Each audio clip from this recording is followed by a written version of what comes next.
Yeah, he's defending his work, and joining us now is a lawmaker who was at that hearing, Congresswoman Laurel, Republican from Florida, of the House Judiciary Committee. Congresswoman, it's good to have you back. You know, straight out of the gate here, I feel like both sides really walked away unhappy yesterday. Is it fair for me to say that's a sign that Special Counsel Hur did his job? Well, he provided very important information to us in the Judiciary Committee yesterday.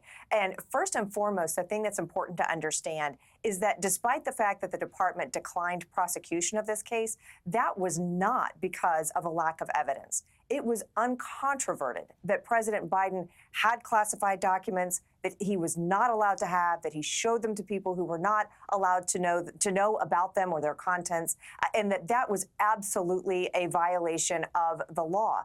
The decision not to prosecute really rested on other factors, including that one that we heard so much about yesterday, an assessment that President Biden came across as an elderly, confused, well-meaning man, and that a jury, therefore, might not convict him.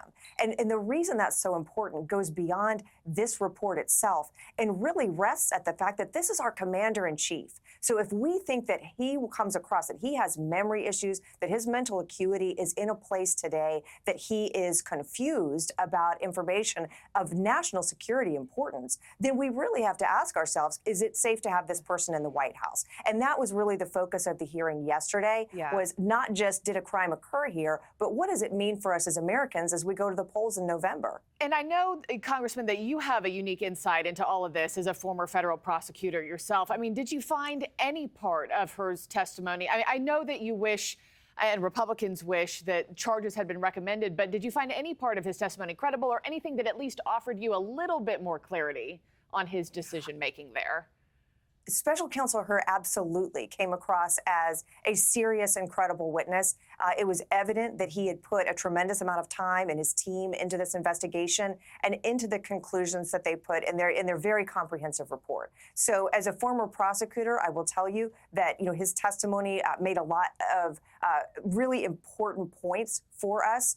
The distinction between did we have proof of the elements of this offense and what did we ultimately decide in charging decisions? I think the special counsel really put a lot of thought and effort into making that clear to the committee and to the American people.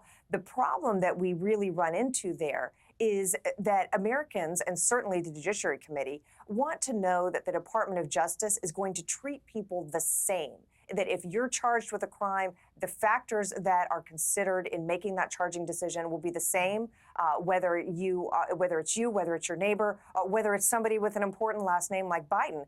And that is one of the distinctions that I think really came up in the hearing a lot yesterday, was are we treating President Biden and President Trump in a way that is equivalent, in a way that is fair? The last thing I want to ask you before I let you go, I found it interesting that in the wake of that 5-hour testimony, I mean, the White House declared Biden cleared, saying the ultimate conclusion was that charges weren't warranted, so the case is closed.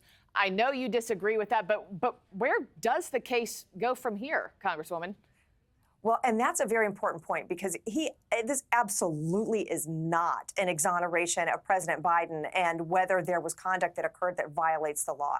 And Special Counsel Hur was clear on that point over and over and over again. As much as the White House and some of the other Democrats on the committee were trying to claim that this was an exoneration, it is not that. In fact, there's really expansive evidence that, in fact, he did handle these documents in a way and retain these documents in a way that is a clear violation of the law. That prosecution decision, that decision not to prosecute, really rested on the concept that they don't think that he will come across as somebody who knew what he was doing. So, in fact, it was, I believe, an incredibly damaging day for the president, because it both was evidence that he had, in fact, violated the law with how he handled these documents, but then that despite that, the decision not to prosecute really rested on the fact that he would come across as somebody who was simply confused, as opposed to somebody who willfully mismanaged these documents that contain incredibly important national security information for our country. And I know that Robert Hur even reiterated himself multiple times, I did not exonerate the president.